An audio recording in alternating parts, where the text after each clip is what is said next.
매일 성경 묵상을 돕는 해설 가이드입니다.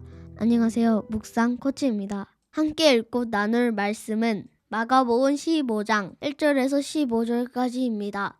대제사장들은 예수님께 사형을 선고하지만 사법권이 없기 때문에 예수님을 빌라도에게 넘겨줍니다.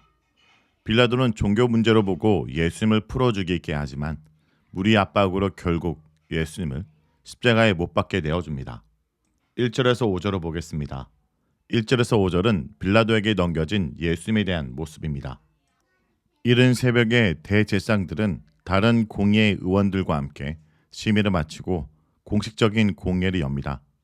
이 같은 사실은 지난밤 보였던 모임이 불법적인 성격이었음을 다시 한번 스스로 증명하는 것입니다. 그들은 증거를 확보하기 전에 이미 예수님을 죽이려는 의도로 모였기 때문입니다.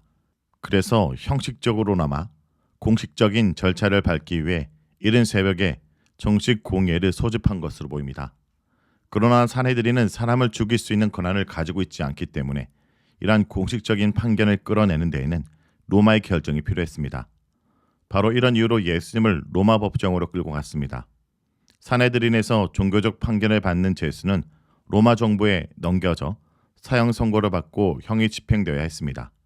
그래서 사내들인의 지도자들은 사형 판결을 얻어내기 위해 예수님을 빌라도에게 넘겨주었습니다.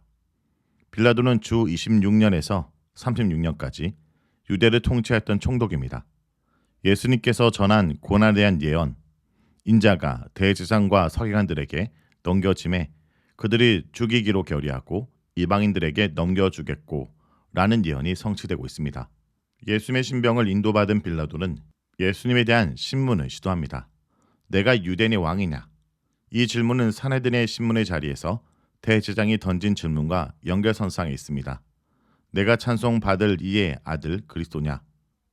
다만 대제사장에게서 종교적 성향을 띠고 있었던 칭호가 빌라도의 신문에서는 정치적 성향의 질문으로 변경됩니다. 사실 종교적 차원의 문제는 빌라도에게 중요하지 않았습니다. 로마는 유대인들의 종교적 차원의 문제는 유대인의 자치권 아래 두었기 때문입니다. 종교 지도자들은 예수님을 처벌하기 위해 종교 문제를 정치 문제로 교묘하게 변경합니다.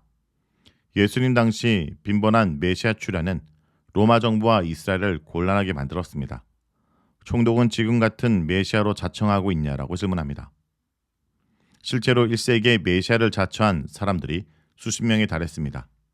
이 질문에 대해서 예수님은 내 말이 옳도다 라고 대답하십니다. 예수님은 내가 유대인의 왕이냐는 민감할 수 있는 질문에 대답하십니다. 예수님은 하나님의 아들로서 틀림없이 유대인의 왕이 맞습니다.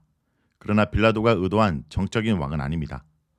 예수님의 애매한 대답으로 상황이 자신들의 의도대로 돌아가지 않다고 판단한 대제사장들이 다양한 주장으로 예수님을 고발하기 시작합니다. 빌라도는 대제사장들이 제기하는 혐의점들을 옆에서 듣고 있다가 왜 예수가 즉시 자신을 변호하지 않는지 의아해합니다. 그는 종교수자들이 얼마나 많은 제목으로 고발하고 있는지 예수님의 주의를 환기시킵니다. 그러나 예수님은 그들의 고발에 대해 전혀 대답하지 않습니다. 예수님의 침묵에 빌라도는 놀라지 않을 수 없었습니다. 부당한 고발에 변호하는 것이 상식이기 때문입니다. 이러한 예수님의 모습에 오히려 빌라도는 예수님을 구하려는 소극적인 시도를 하게 됩니다. 다음은 6절에서 15절까지 말씀입니다. 6절에서 15절은 십자가에 넘겨진 예수님의 모습을 말합니다. 6월절 명절에 로마 제국은 피지배국인 유대인들의 한심을 얻기 위해 일종의 특별 사면을 시행했습니다. 특별 사면은 고대든지 현재든지 정치적 목적으로 이용될 수 있는 제도입니다. 놀라운 사실은 특별 사면이 행해지는 방식에 있습니다. 총독이 아니라 백성이 선택하는 죄수를 해방시켜주는 제도였기 때문입니다. 예수님에게서 사형을 처할 만한 증거를 찾지 못한 빌라도는 6월절 사면이라는 갈래를 이용해 예수님을 놓아주려고 시도합니다. 사실 빌라도의 관점에서 바라봤을 때 예수님은 유대인들의 종교적 신념들과 연관되었을 뿐 로마 제국의 직접적인 유해가 되는 인물도 아니었습니다. 예수님 말고도 석방 대상자로 바라바가 소개됩니다. 그는 민중 성동가였고 밀란 중에 사람을 죽인 죄로 체포되었는데 로마에 대항하여 혁명을 일으킨 민족주의자 여심당 일원이었습니다. 그는 체포되어 사형 집행을 기다린 중이었습니다. 명절에 행해지던 갈래에 예기치 않은 복병이 등장합니다. 무리의 등장입니다. 많은 무리가 재판정에 몰려듭니다. 그들은 갈래대로 죄수 한 명을 석방시켜 달라고 요청합니다. 바라바가 민족주의적 선동가였기에 그는 적지 않은 유대인들로부터 대중적인 인기를 얻고 있었을 것입니다. 11절에 등장하는 대제사장들이 무리를 충동하여 바라바를 놓아달라고 선동한 것으로 볼 때 이 시점까지도 무리는 어느 쪽을 선택할지 분명하게 확정짓지는 않았던 것 같습니다. 실제로 예루살렘의 명절 기간 동안 올라와 있던 많은 유대인들이 있었고 그 중에 적지 않은 수가 예수님의 예루살렘 입성에 열광적으로 호응한 것을 생각하면 예수님에 대해 호의적인 생각을 가지고 있던 사람들도 이곳에 있었을 것입니다. 예수님에게서 특별한 혐의점을 찾지 못한 빌라도는 대제사장들이 예수님을 자신에게 넘겨준 이유가 시기 때문임을 알아차렸습니다. 이러한 느낌을 신문자에서 느낄 수도 있습니다. 그래서 예수님을 놓아주기를 원하느냐고 무리에게 질문합니다. 앞서 언급했던 것처럼 빌라도는 예수님에 대해서 소극적 호의를 느꼈고 이 같은 애매한 사항을 무리의 판결로 해결하려고 시도합니다. 이러한 미묘한 순간에 대제사장들은 무리를 충동하여 바라바를 놓아달라고 청원하게 합니다. 빌라도는 이러한 사항을 기대했던 것 같지는 않습니다. 그러나 이러한 미묘한 상황에서 빌라도는 예수님을 유대인의 왕이라 부르면서 어떻게 하면 좋겠느냐고 다시 묻습니다. 그러나 군중은 십자가에 못 박으라고 소리칩니다. 마가복음에서 처음으로 십자가형이 언급되고 있고 예수님의 구체적인 처형 방법이 드러나고 있습니다.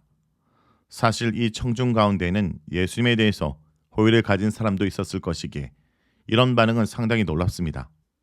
아마도 사람들은 예수님이 무기력한 모습으로 사내들인과 빌라도 앞에서 신문당하는 모습에 실망한 듯합니다.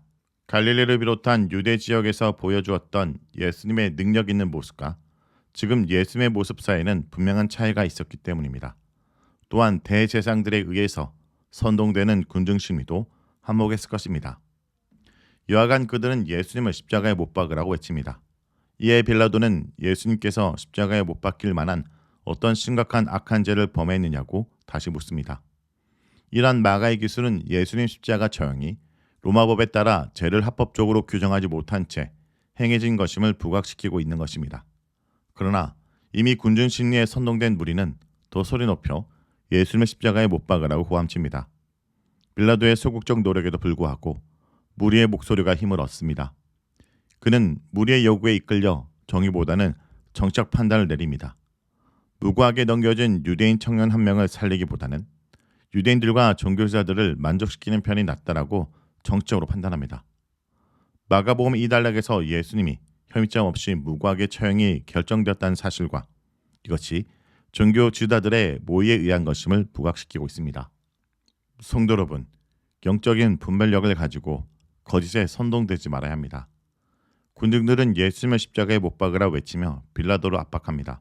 자신들을 위해 오신 메시아를 알아보지 못하고 어리석게도 거짓 지도자들에게 속아 메시아를 죽이는 엄청난 죄에 동참하고 만 것입니다. 예수님이 경고하신 것처럼 거짓 지도자들에게 속으면 멸망으로 갑니다. 사람을 따르다가 사람을 대적하지 않도록 늘 깨어 있어야 될 것입니다. 말씀을 놓고 기도하겠습니다. 주님, 대중의 말에 휘둘리지 않고 오직 말씀을 통해 진리만을 따르며 우리의 역할을 잘 감당하게 해 주시옵소서. 예수님의 이름으로 기도합니다. 아멘.